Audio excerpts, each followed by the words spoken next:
Fifth test में India और England के स्क्वाड में हुए बड़े बदलावों के साथ दोनों ही टीमें खेलेंगी बड़ा दांव।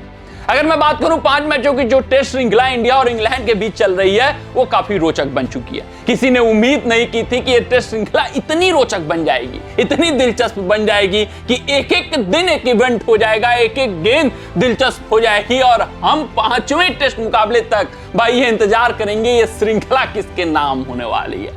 हाँ, जबरदस्त लड़ाई लड़ी है भारतीय युवाओं ने, नानी याद दिला दी है, इंग्लैंड के खिलाड़ियों के नाकों में दम कर रखा है। और ओवरऑल अगर आप एनालिसिस करोगे यार 4 टेस्ट मुकाबलों का, तो वहां भारतीय टीम ने सेशंस ज्यादा जीते हैं, क्रंच सिचुएशन जरूर वो हारे हैं, अनुभव की कमी जो रही है वो साफ तौर पे झलकी है। लेकिन भाई साहब इंग्लैंड टीम बैकफुट पर नजर आया है। हालांकि वो 2-1 से आगे जरूर है, मगर भाई साहब आप कह सकते हैं मनोवैज्ञानिक तौर पे पलड़ा भारतीय टीम का भारी है।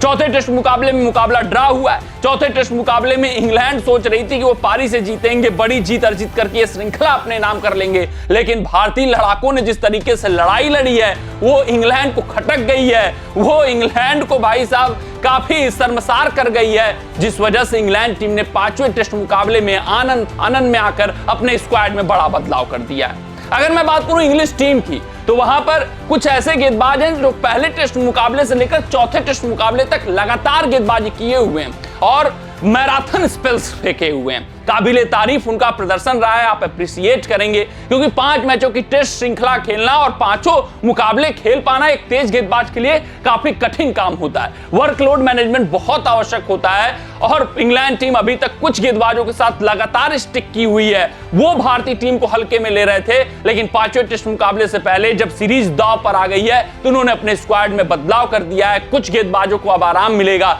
जिनके कंधे झुके हुए चौथे टेस्ट मुकाबले में दिख रहे थे, जिनकी गेंद उतनी घातक नजर नहीं आ रही थी क्योंकि वो थके हुए थे, वो हारे हुए महसूस कर रहे थे। भाई उसकी वजह से इंग्लैंड टीम अब कुछ बदलाव करेगी। वहीं अगर मैं बात करूं भारतीय टीम की, तो उनके स्क्वाड में भी बदलाव हुआ और यह बदलाव फोर्स्ड चेंज है।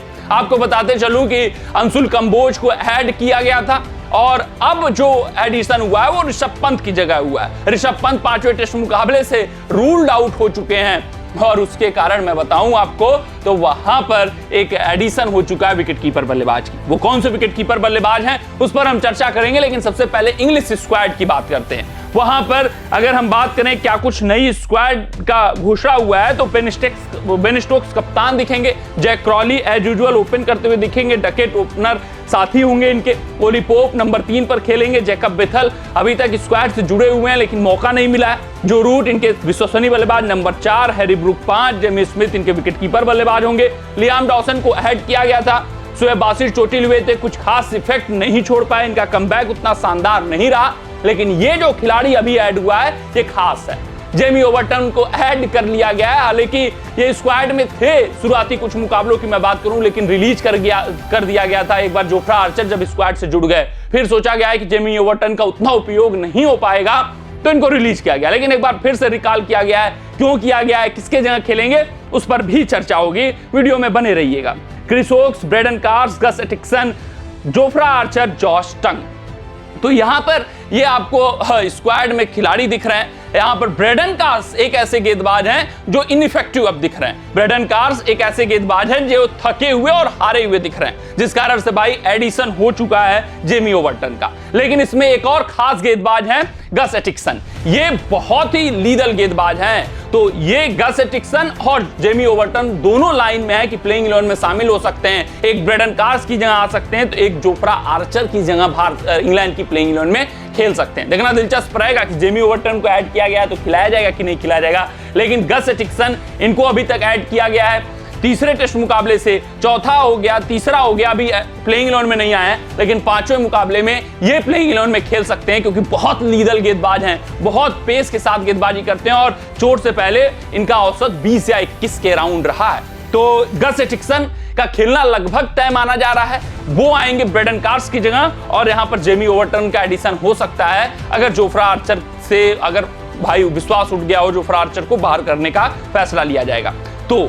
लेकिन ब्रेडन कार्स इनका बाहर जाना लगभग तय दिख रहा है, जिस वजह से जेमी ओवरटन का एडिशन हुआ है। अब आगे बढ़े भारतीय टीम के ऊपर चर्चा करें तो भाई साहब अगर मैं बताऊं तो वहां पर ऋषभ पंत बाहर गए हैं, जिस कारण से एन जगदीशन तमिलनाडु के विकेटकीपर बल्लेबाज को भारतीय टीम के स्क्वाड में जोड़ा गया है। बाकी अर्शदीप सिंह को फिट डिक्लेयर कर दिया गया है, आकाशदीप सिंह को फिट डिक्लेयर कर दिया गया है, प्रसिद्ध कृष्णा फिट हैं, यानी सारे के सारे पेस बैटरी फिट हैं। जसप्रीत बुमराह खेलेंगे कि नहीं खेलेंगे ये निर्णय लिया जाएगा। यानी कि अंशुल कंबोज अब इनका बाहर जाना पांचवें टेस्ट मुकाबले से तय है। आकाशदीप की एंट्री होगी, बुमराह जाएंगे तो आपको अर्शदीप सिंह खेलते हुए दिखेंगे। अगर बुमराह खेले तो सिर्फ और सिर्फ एक बदलाव, अंशुल कंबोज बाहर जाएंगे, आकाशदीप प्लेइंग 11 में आएंगे। सब कुछ दिलचस्प है। हालांकि अंजय जगदीशन का जो एडिशन है वहां पर सिर्फ और सिर्फ बैकअप के तौर पर किया गया है। स्क्वाड से जुड़ जाएंगे और खेलते हुए आपको ध्रुव जोरेल प्लेइंग 11 में दिखेंगे, क्योंकि जोरेल काफी लंबे समय से इस टीम के साथ हुए हैं और जोरेल ने अपनी बल्लेबाजी से सबको प्रभावित भी किया हुआ है। सब कुछ बहुत इंटरेस्टिंग होने वाला है और पांचवा टेस्ट मुकाबला ऑन द लाइन सीरीज भारतीय टीम भरसक प्रयास करेगी कि यह श्रृंखला 2-2 से बराबर हो जाए। मिलते हैं आपसे अगली रिपोर्ट में, तब तक अपना ध्यान दें, सुरक्षित रहें, स्वस्थ रहें, मस्त रहें। जय हिंद, जय भारत।